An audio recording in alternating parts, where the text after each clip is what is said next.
Neemias 3. Vamos, para quem não está habituado às vezes com Neemias está no Velho Testamento em primeiro lugar, está antes de Salmos e de Jó. Então você está em Salmos é antes, está em Jó também é antes. Então essa é uma referência boa, Antigo Testamento, antes de Salmos, antes de Jó. Neemias 3. A gente vai ler todo esse capítulo, eu não quero que você se distraia. Você vai ler junto comigo. Olha, tem muitos versos aqui, são 32 ao todo. Você vai prestar atenção nessa história. Antes da gente começar a ler, eu quero que você pense assim: poxa, o que o pastor está lendo essa história? O que essa história tem a ver com a gente em 2025 aqui em Goiânia? Um texto escrito há tanto tempo atrás, para um povo distante, uma língua hebraica. O que esse texto tem a ver com a gente? Essa é a pergunta que você tem que fazer depois que a gente terminar a leitura. E diz assim, Neemias 3. Então o sumo sacerdote Eliasabe se levantou com os seus irmãos, os sacerdotes, e reconstruíram o portão das ovelhas. Eles o consagraram, colocaram os portões no seu lugar e continuaram a reconstrução até a torre do Sem e a torre de Hananel. Ao lado dele trabalharam os homens de Jericó, e ao lado deles Zacur, filho de Inri. Os filhos de Racená reconstruíram o portão dos peixes, colocaram as vigas e os portões dos seus lugares, com seus ferrolhos e trancas. Ao lado deles, quem fez os reparos foi Meremote, filho de Urias, filho de Cós. E ao lado deste, Mesulão, filho de Berequias, filho de Mesezabel. Ao lado deste, Zadok, filho de Baná, fez os reparos. Ao lado destes trabalharam os tecoitas, mas os seus nobres não se sujeitaram ao serviço do seu senhor. Joiada, filho de Paseia, e Mesulão, filho de Bezodias, repararam o portão velho, colocaram as vigas e os portões dos seus lugares, com os seus ferrolhos e as trancas. Ao lado deles trabalharam Melatias, Gibeonita, e Jadom, Merotita, homens de Gibeão e de Mispa, que pertenciam ao domínio governador de além do Eufrates. Ao seu lado, quem fez os reparos foi Uziel, filho de Harias, um dos ourives, e ao lado dele Hananias, um dos perfumistas. Eles restauraram Jerusalém até a muralha larga. Ao lado destes trabalharam Refaías, filho de Ur, governador da metade do distrito de Jerusalém. Ao seu lado, Gedaías, filho de Harumafi, fez os reparos de frente da sua casa, e ao seu lado Ratus, filhos de Hassabineias, fez os reparos. Malquias, filho de Harim, e Hassub, filho de Paate, Moabe, repararam o trecho seguinte e a torre dos fornos. Ao lado dele, quem fez os reparos foi Salum, filho de Haloés, governador da outra metade do distrito de Jerusalém, ele e as suas filhas. Hanum e os moradores de Zanoa repararam o portão do vale. Eles o reconstruíram, colocaram os portões no seu lugar com seus ferrolhos e as trancas, e ainda consertaram 500 metros da muralha até o portão do monturo. O portão do monturo foi reparado por Malquias, filho de Racabe, governador do distrito de Bet-Haquerem. Ele o reconstruiu, colocou os portões no seu lugar, com seus ferrolhos e as trancas. O portão da fonte foi reparado por Salum, filho de Col-Rosé, governador do distrito de Mispa. Ele o reconstruiu, fez uma cobertura, colocou os portões no seu lugar e com seus ferrolhos e as trancas. Também reconstruiu a muralha do tanque de Selá, junto ao jardim do rei, até os degraus que descem da cidade de Davi. Ao lado dele, quem fez os reparos foi Neemias, filho de Asbuque, governador da metade do distrito de Bet-Zur. Até em frente aos túmulos de Davi, até o tanque e até a casa dos heróis. Depois dele, os levitas, Reum, filho de Bani, e ao seu lado, Rassabias, governador da metade do distrito de Keila, fizeram os reparos. Depois dele, os reparos foram feitos pelos seus irmãos, Bavai, filho de Henadade, governador da metade do distrito de Keila.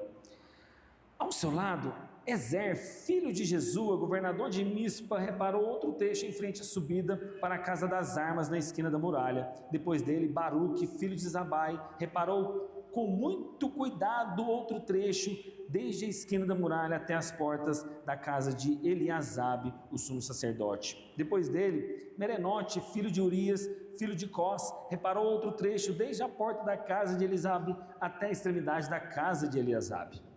Depois dele, quem fez os reparos foram os sacerdotes que moravam na campina. Depois, Benjamim e Hassube fizeram os reparos em frente da sua casa. Depois deles, Azarias, filho de Maacéias, filho de Ananias, reparou junto à sua casa. Depois dele, Binuí, filho de Henadade, reparou outro trecho, desde a casa de Azarias até a esquina.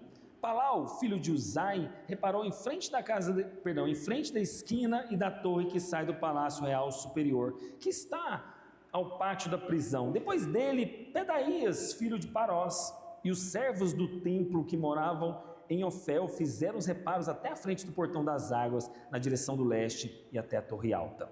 Depois, os tecoitas repararam outro trecho, em frente da torre grande e alta e até a muralha de Ofel. Para cima do portão dos cavalos, os sacerdotes fizeram os reparos, cada um em frente à sua casa. Depois deles, Zadok, filho de Imer, reparou em frente à sua casa. E depois dele, Semaías, filho de Secanias, guarda do portão do leste, reparou o trecho seguinte. Depois dele, Hananias, filho de Selemias, e Hanum, o sexto filho de Zalaf, repararam outro trecho. Depois deles, Mesulão, filho de Berequias, fez os reparos em frente à sua residência. Depois dele, Malquias, filho do Ourives, fez os reparos até a casa dos servos do templo e dos mercadores em frente ao portão da guarda até o terraço da esquina.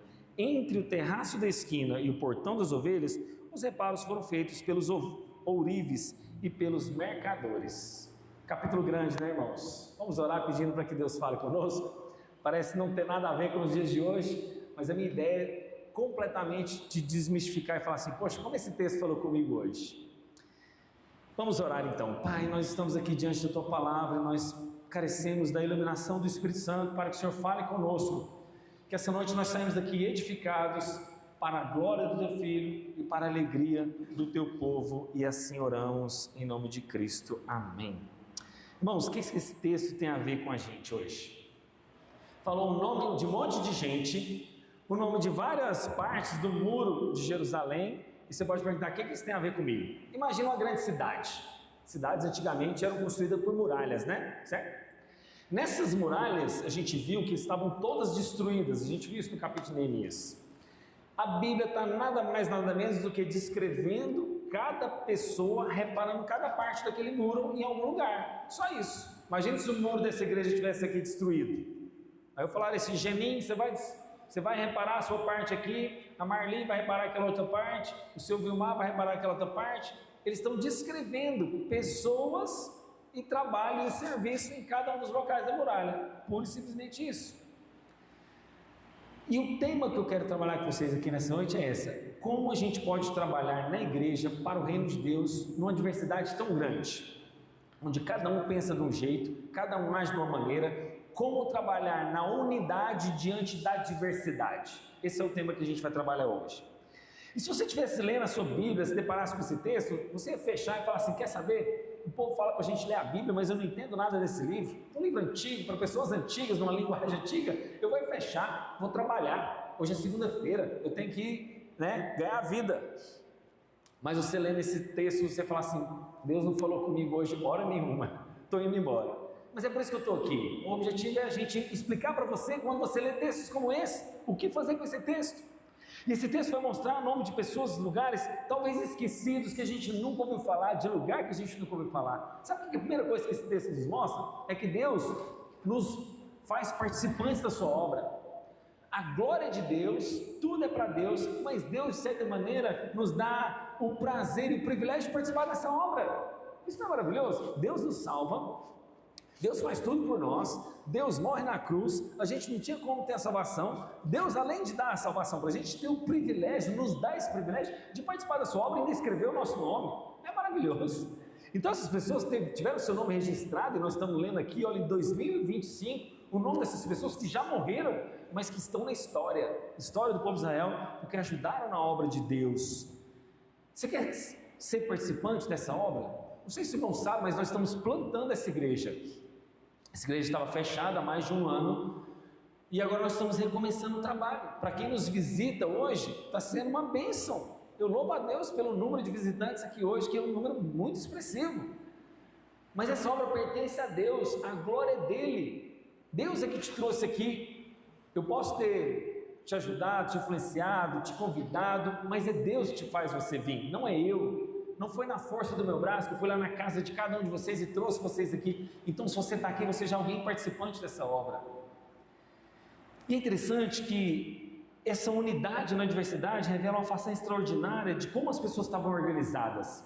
Havia pessoas que trabalhavam em determinados lugares do templo, das muralhas, nas portas, e elas trabalhavam em frente à casa delas, pessoas distintas, famílias distintas, com profissões distintas. A gente vê ourives, vê pessoas como o sumo sacerdote, governador da metade do distrito tal, trabalhando, todo mundo, irmãos, todo mundo trabalhando, desde o governador do distrito, até o ourives, até pessoas que nem sentem a profissão delas. Essa é a obra de Deus. A obra de Deus é chamada para todos trabalharem.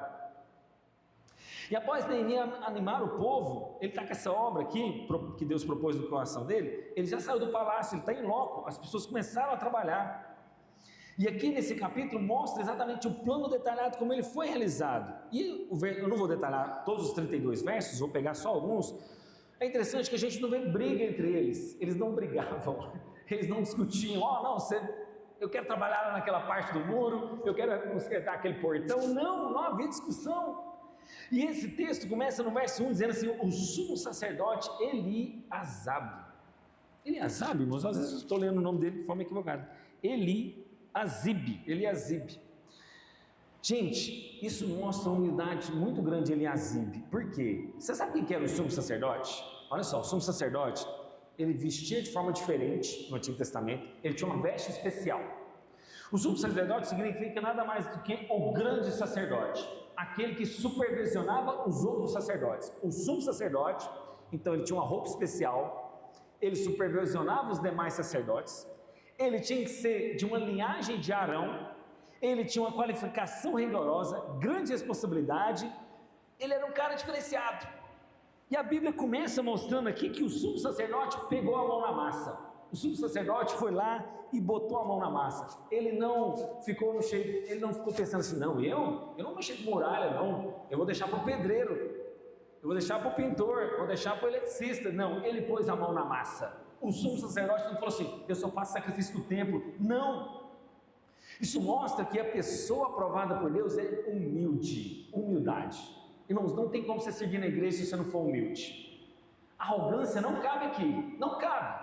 Você pode ser pastor, você pode ser obreiro, você pode ser diácono, você pode ser presbítero, você pode ser o que for, você pode ter pós-doutorado, você pode ser o juiz da cidade. Não importa. Aqui mostra que o sumo sacerdote já começou sendo alguém humilde. E não é porque ele estava sem fazer nada não, irmãos. O sumo sacerdote tinha muitas funções e responsabilidade. Por exemplo, só ele podia entrar no Santo dos Santos. Dá para pensar nisso? O Santo dos Santos, só para contextualizar, havia tanto no tabernáculo quanto no templo. Só o sumo sacerdote entrava lá uma vez por ano para pedir perdão a Deus pelos pecados da nação inteira, do dele e da nação. Ele entrava uma vez no ano, ele coordenava todos os sacerdotes, e essa cerimônia tinha que ser algo extremamente de grande responsabilidade. Você sabe por quê, irmãos? Se o sumo sacerdote entrasse em pecado lá, sabe o que aconteceria? Ele morreria. Ele tinha que entrar no Santo dos Santos amarrado com a corda, que se ele morresse fulminado, o próximo que entrasse também morreria, e o próximo que fosse salvar aquele corpo também morreria, e aí ia morrendo um por um. Então tinha que pegar uma corda, amarrar nele, se ele morresse, puxava o cadáver dele para fora. Mas mesmo diante de grande posição e responsabilidade, ele veio com atitude humildade. Irmãos, ele liderou pelo exemplo. Irmãos, esse sumo sacerdote, Eliazibe, ele não ficou pregando discurso, ele agiu. Já viu aquele cara que é bom de discurso? O cara fala, mas não faz nada. Ele fala que vai fazer, é um bom de papo, né, que a gente fala, bom de gogó, mas na hora de praticar, infelizmente, ele não faz. E os irmãos sacerdotes dele prontamente seguiram ele. Olha só, os irmãos, Eliasibe se levantou com seus irmãos, os sacerdotes, e reconstruíram o portão das ovelhas. Irmãos, ele influenciou as pessoas a agir como ele liderou pelo exemplo. Esse é o primeiro exemplo de humildade. O segundo exemplo de humildade é Refaías, o governador, está no versículo 9.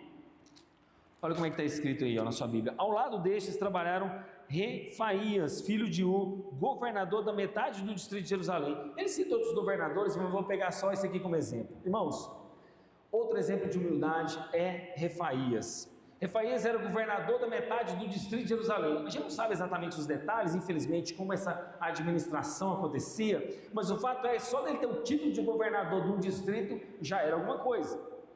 E assim como o sumo sacerdote, esse governador podia reivindicar o seguinte: olha, espera um pouco, para a obra, eu que comando esse distrito, eu domino aqui metade de Jerusalém, então vocês têm que obedecer a minha ordem. Obedecer a ordem de Neemias? Nada a ver. Não, Neemias é um qualquer, ele chegou aqui agora, eu sou o governador desse negócio, eu que mando aqui. Ele não usou da autoridade dele, ele foi humilde, também como o sumo sacerdote. Ambos mantiveram unidade e humildade. Primeiro ponto, então, que eu quero que você grave é isso: na obra de Deus, humildade, irmãos, humildade. Esse texto de 32 capítulos, talvez você lê lá em casa e não entender nada, a primeira coisa que você tinha que lembrar é isso: humildade. A segunda coisa que podemos ver que esse texto é que algumas portas foram refeitas. Foi feita a porta das ovelhas, no verso 1, é uma porta que era situada no norte do templo. Não foi por acaso que a reconstrução começa pela porta das ovelhas, porque ela é um ponto de partida. Havia também a porta dos peixes. Não é interessante? Porta dos peixes. Há duas possibilidades aqui porque essa porta chamava Porta dos Peixes. A primeira é por causa de uma rota que havia para o mar, que os pescadores iam pescar, então chamava Porta do Peixe. A outra possibilidade dos estudiosos é que havia um mercado de peixes naquele lugar, próximo àquele portão, então ele era chamada de Porta dos Peixes. Mas independente das ovelhas ou da Porta dos Peixes, eu quero que você lembre de uma coisa: a Bíblia fala de reparos e reforços, ou de reconstrução. Irmãos, segundo aspecto, além da humildade que a gente tem que ver nesse texto, é que uma coisa é você reconstruir uma coisa do zero, outra coisa é você fazer um reparo. A gente vê aqui nessas portas, tanto a do peixe, quanto a da ovelha, quanto a das outras, alguns reparando e outros construindo do zero, mas ninguém falava assim para o outro: nossa, essa obra que eu fiz é muito maior que a sua, eu reconstruí esse portão aqui do zero, você só fez um reparinho aí e falou que o muro está pronto. A gente não vê eles brigando por causa disso. Sabe o que isso não mostra, irmãos? Que uns vão trabalhar mais do que os outros, mas no final a glória é toda de Deus. Não é porque eu sou pastor da igreja, que eu vivo de tempo integral para a obra, que eu tenho que merecer mais honras e glórias do que ninguém, irmãos. Jamais. Deus vai me cobrar pelo tempo que eu tenho à disposição da obra. Eu sei que os irmãos trabalham secularmente, precisam ter o seu ganha-pão, mas naquele ganha-pão seu, tire o seu tempo para edificar essa obra. Eu vi irmãos falando assim: pastor, eu não sei tocar na igreja, não sei tocar no louvor, não sou um diácono, não sou um presbítero, mas eu posso orar pela igreja? Claro, a oração é fundamental. Essa obra não vai ser erguida na força do meu braço, na dependência do meu braço, essa obra só vai ser erguida na base da oração. Precisamos encharcar isso aqui de oração. Você pode achar que é uma coisa pequena, mas não é. Não é. Se cada um fizer um pouquinho, todo muro é reconstruído. E aqui nós vemos pessoas que fizeram a construção do zero e outras que só fizeram pequenos reparos, mas todos tiveram importância. E ninguém chegou para o outro e falou assim: tá vendo, eu trabalhei mais que você. Se lembra muito daquela parábola de Jesus, lembra?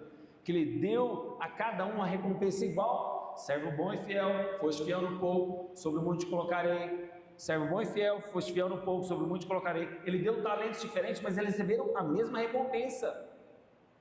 Irmãos, saiba de uma coisa: se você se dispor a reconstruir essa obra aqui, Deus irá te recompensar. Porque como diz, né, lá no nosso almoço, né, Marciano?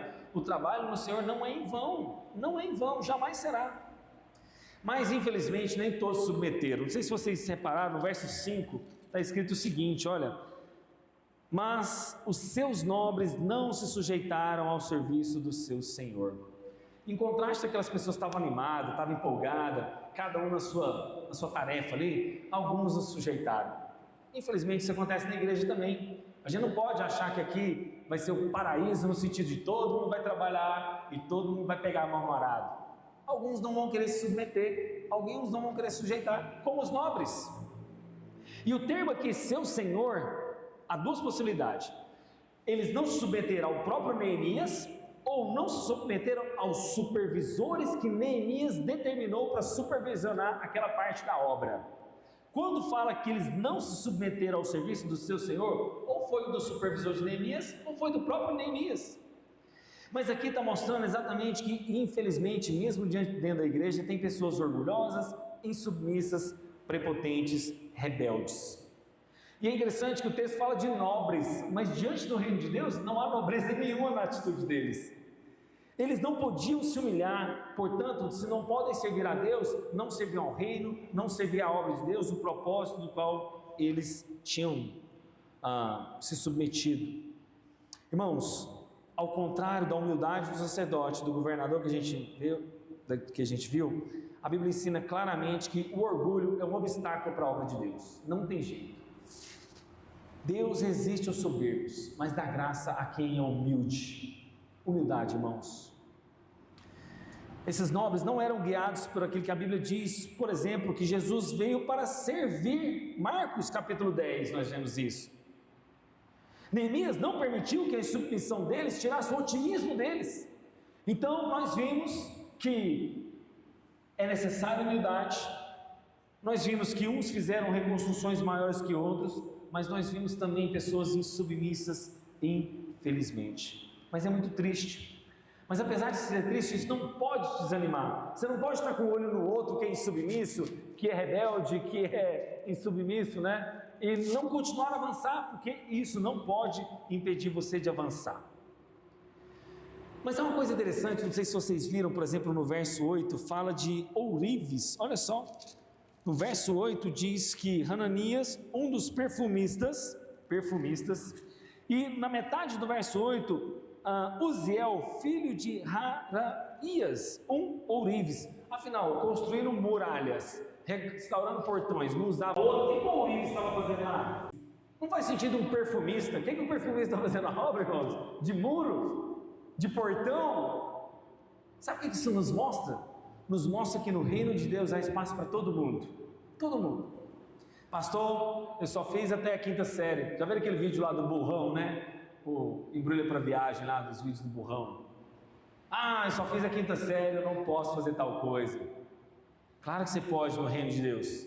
Pastor, eu sou um juiz formado, tenho pós-doutorado, tem espaço para você no reino de Deus. Pastor, eu só fiz o vestibular, terminei só até a 3ª série. Há espaço para você também no reino de Deus. Irmãos, no reino de Deus, para reconstruir a sua obra, para cumprir o seu propósito, há espaço para todos. Há espaço para todos. E a Bíblia também cita, por exemplo, mulheres, as filhas de Salum. Salum era um homem do qual as suas filhas não é citado o nome, mas a Bíblia registra que elas participaram, verso 12. Olha o que diz o verso 12, Neemias 3:12. Está escrito: ao lado dele, quem fez os reparos foi Salum, filho de Haloés, governador da outra metade do distrito de Jerusalém. Ele e as suas filhas, mulheres, participaram dessa obra. Irmãos, há espaço para as irmãs no reino de Deus também. Mas é uma obra pesada, é uma obra de muralhas, portões têm que ser restaurados. Eu não sei como essas mulheres atuaram, mas elas atuaram. Eu não sei o que elas fizeram, mas o nome delas foi registrado nas Sagradas Escrituras, então elas também servem para o reino de Deus. As irmãs são também úteis. Eu sei que principalmente na Igreja Presbiteriana do Brasil, né, só tem pastor, não tem pastora, não tem presbítera, não tem apóstola, nem bispa, não tem diaconisas, mas o fato é que as mulheres têm sim seu espaço no reino de Deus na Igreja Presbiteriana do Brasil. As mulheres têm o seu valor, e essas jovens demonstraram que não tinham medo do trabalho. Mas e Neemias? A gente não vê citando Neemias, a gente vê na verdade uma menção de alguém que tem um nome igual de Neemias. Verso 16 a gente mostra isso, mas não é o Neemias que começou a restaurar as muralhas. Embora a Bíblia não mencione Neemias aqui, ele era aquele que supervisionava o trabalho.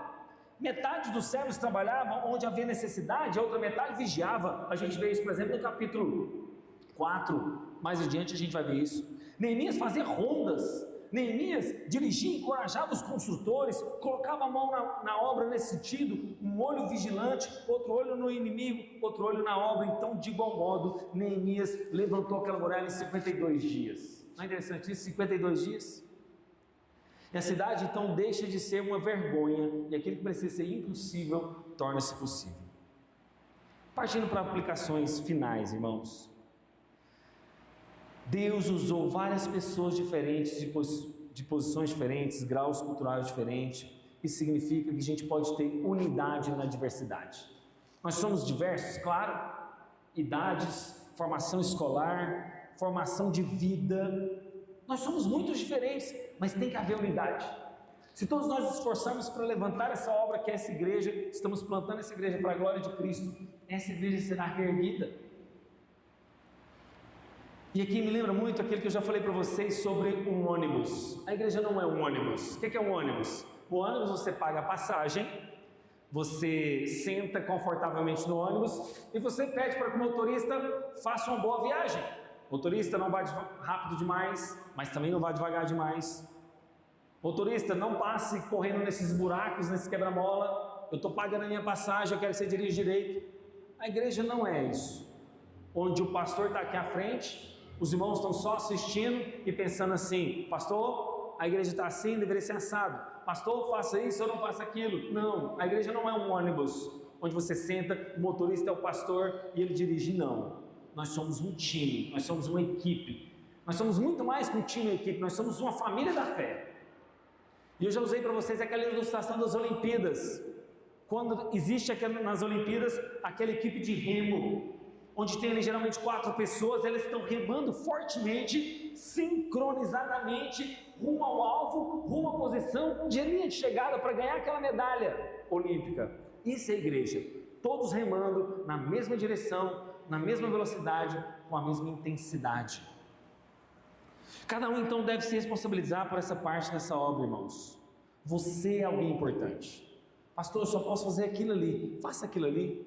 Faça aquele pouquinho no seu tempo. Você trabalha muito? Eu sei. Está muito corrida a sua vida? Eu sei. De todos nós está corrida, irmãos. Você acha que eu não sei que a nossa vida é uma correria? Mas naquele tempo, daquele pouco que você pode fazer, contribua. Contribua. Assim como as muralhas foram erguidas com a contribuição de cada um.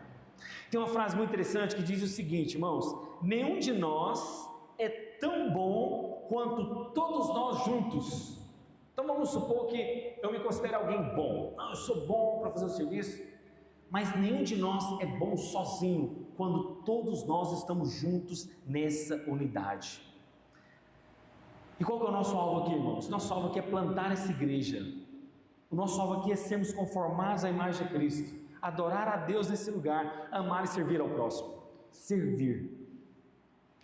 E temos que nos empenhar e compreender isso, mas viver isso, respirar isso. Você tem que estar apaixonado por isso, em outras palavras. Esse texto nos mostra que Neemias não reconstruiu os muros sozinho, irmãos. Eu não posso fazer essa obra sozinho, por mais animado que eu esteja, por mais dedicado que eu seja, por mais empolgado que eu esteja, eu não posso fazer isso aqui sozinho. Eu preciso de você. E essa equipe, que é muito mais que um time, é um corpo, é mostrado em Efésios. Lembra que Paulo fala em Efésios 4, faz a analogia da igreja como um corpo? O que é o corpo, irmãos? Quando um membro está doente, todo o corpo sofre. Vamos pensar na nossa analogia do ouvido. Eu sofri demais com dor de ouvido. Eu tenho um trauma de dor de ouvido. Quando eu vou para Caldas Novas, eu não mergulho a cabeça com medo da água quente entrar no meu ouvido e ter muita bactéria e me dar dor de ouvido. Então eu evito mergulhar a cabeça em Caldas Novas. Eu fico ali geralmente só até essa altura aqui. Mas quando eu tinha dor de ouvido, quando eu era criança, meu coração estava bem, eu não tinha diabetes, não tinha colesterol alto, não tinha pressão, não tinha nada. Mas meu ouvido estava doendo, todo o meu corpo sofria. Quando você tem dor de dente, seu coração pode estar funcionando, seu rim pode estar funcionando, suas pernas podem estar boas, seus olhos podem estar bem, mas se você tem uma dor de dente, aquele negócio vai te incomodar demais. Quando um membro sofre, todos sofrem. Quando toda a igreja está saudável, os membros são saudáveis. Isso não só envolve corpo, mas envolve dons e talentos que Deus confiou a cada um de nós. Irmãos, um dia a gente vai só pregar sobre a parábola dos talentos que Jesus deixou para nós. E talento ali não é talento que a gente conhece hoje, habilidade, sabe, talento? O cara tem talento para tocar, o cara tem habilidade manual, o cara tem talento, talento ali é dinheiro. Mas a analogia é real, de que Deus nos confiou dons, Deus nos confiou habilidades. Você tem uma habilidade, você tem um dom, pois use isso para a glória de Deus, pois use isso para o reino de Deus. Não é porque você tem um dom e um talento que você tem que ser rebaixado, pelo contrário. Se todos nós trabalharmos, ninguém será sobrecarregado. E aqui eu venho um exemplo de uma história real de um outro pastor. Esse pastor foi visitar uma igreja. Ele era o pregador de fora. Sabe aquele pregador famoso assim? Tá vendo um pregador? Ele era o pregador de fora. E ele chegou lá nessa cidade para pregar nessa igreja. E ele parou no estacionamento. Um irmão extremamente educado falou: ô pastor, o senhor pastor, né? Por favor, estacione seu carro aqui, tem uma vaga aqui. Eu levo o senhor quer que eu manobre o seu carro? Ele falou: não, meu irmão, pode deixar, eu mesmo estaciono meu carro, está tranquilo. Não, se o senhor quiser, eu estaciono lá ele direitinho, mas fica à vontade, se o senhor quiser estacionar, pode estacionar lá também. Mostrou o pastor foi lá, estacionou o carro, delicadamente ele desceu: pastor, deixa eu te acompanhar até o púlpito lá da igreja, deixa eu te levar até o pastor. E no caminho ele foi cumprimentando, né, os pastores, as pessoas que estavam na verdade no caminho. E aí um diácono chamou para ele e falou assim: olha, deixa eu conduzir até o pastor lá na igreja. Aí o irmão que recebeu ele lá no estacionamento falou assim: pastor,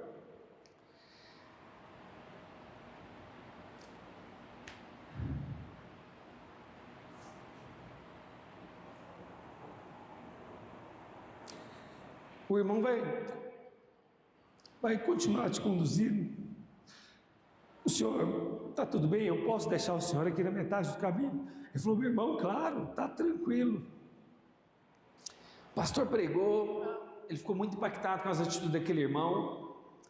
E aí esse irmão chegou num restaurante no final, quando os pastores estavam comendo junto, ele falou assim: nossa, aquele homem de Deus, aquele servo que me serviu, quem é ele? Ele falou: cara, aquele cara é auxiliar do diácono ainda. Ele falou: não, mas você tem que promover ele a diácono logo, ele é um servo. Ele falou: não, ele está em teste.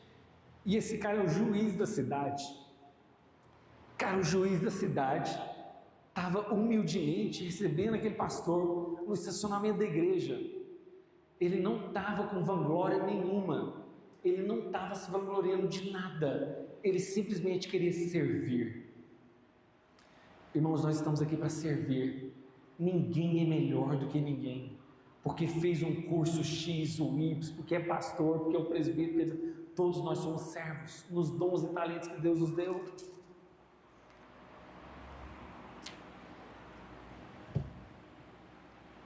E por fim eu poderia falar muitas coisas aqui, mas a harmonia deles trabalharem juntos, porque o texto bíblico, a gente leu 32 versos, mas não sei se você reparou, mas existem várias expressões falando assim: olha, junto a ele, ao seu lado, depois dele, mostram harmonia de trabalho, cada um com a sua tarefa, sem brigas, sem milindres, sem ciúmes, sem disputas, sem nada, irmãos. Ninguém estava buscando a sua vanglória pessoal, porque no final a glória é de Deus. O que isso aponta para Jesus? Capítulo 4, 3 que a gente leu, verso 1, mostra a humildade do sumo sacerdote. Quem foi o nosso sumo sacerdote, irmãos? Sobre todos, Cristo. Cristo é o nosso sumo sacerdote hoje. O sumo sacerdote Eliasibe o capítulo começou com ele como exemplo de humildade, de alguém que serviu. E aqui mostra exatamente o estado de humilhação de Jesus. Gente, pensa bem comigo. Eu sei que a gente não pensa talvez tanto na humanidade de Jesus, mas pensa comigo. Jesus é o Rei da Glória. A Bíblia diz em Colossenses e em João capítulo 1 que por meio de Cristo todas as coisas vieram a existir, todas. Nós estamos falando de tudo. Até quem não crê em Jesus, ele deve a existência dele a Cristo. O cara é ateu, é à toa, não crê em Jesus, ele deve a existência a Jesus, mesmo não acreditando nele. As araras que estavam aqui fora devem a existência a Jesus. aquelas palmeiras imperiais plantadas ali fora, devem existência a Cristo Jesus. Eu e você devemos existência a Cristo Jesus, conforme Colossenses capítulo 1, João capítulo 1. Até o diabo deve existência a Cristo Jesus, porque ele é um ser criado. Se Jesus, que é o Rei da Glória, o Criador de todas as coisas, veio humildemente, pensa, ele aprendeu a falar, Jesus foi trocado nas suas fraldas, eu não sei que tipo de fralda era usada naquela época, por uma mulher, ele é amamentado por uma mulher, ele humilhou-se. A gente chama estágios da humilhação de Cristo, a sua encarnação. E Jesus, que é o Rei da Glória, que deveria falar assim: Maria, eu sou o Criador de você mesmo, por causa de mim você vê a existência, então, espere aí um pouquinho, deixa eu te ensinar o que é amamentar. Não, Jesus se humilha como um bebê, como um ser humano encarnado, com a sua natureza plenamente humana e plenamente divina, fundidas numa só. Ele nos ensina a humildade. Quem é eu e você, irmãos, para não sermos humildes, nos servos? Isso mostra que o trabalho é Deus quem criou também outra aplicação para Jesus, apontando para ele. Jesus falou que o meu Pai trabalha até agora e eu também. O trabalho não é resultado da queda. Eu sei que o trabalho é pesaroso, eu sei que trabalho dá trabalho, eu sei que com a queda o trabalho ficou mais árduo, mas o trabalho vem de Deus. Deus dá uma ordem para Adão: cultivar e guardar o jardim. Pergunte para um jardineiro se não dá trabalho, pergunte a um bom vigilante fiel, que não dorme no seu posto de serviço, se não dá trabalho de ser vigilante. Dá trabalho. O trabalho é criado por Deus, e o trabalho é Deus quem cria. Nós também temos que trabalhar na obra de Deus. Então não existe essa história de aposentadoria na obra de Deus. Por mais idade que você tenha, por mais idoso que você esteja, você deve trabalhar para o reino de Deus, orando por essa igreja, por exemplo. O trabalho é algo de Deus. Humildade, trabalho. E eu quero finalizar agora literalmente dizendo: eles não eram guiados para aquilo que eles queriam. Eles não eram guiados para a glória pessoal. Eles estavam simplesmente para trabalhar para a glória de Deus, para a reconstrução de Jerusalém. É para isso que a gente está aqui. Você não está aqui por causa de mim, irmãos. Você não está aqui por causa desse pastor aqui, não. Pastores vão e vêm, pastores morrem, pastores passam. Você está aqui por causa de Deus, por causa dessa obra, e é isso que tem que te motivar. Porque se você olhar para mim, você vai desanimar. Eu tenho defeitos, eu tenho falhas, eu tenho limitações. Às vezes eu não vou liderar como você acha que deveria, mas você precisa fazer isso para a glória de Deus. Trabalhe, seja humilde e faça para a glória de Deus. Vamos orar?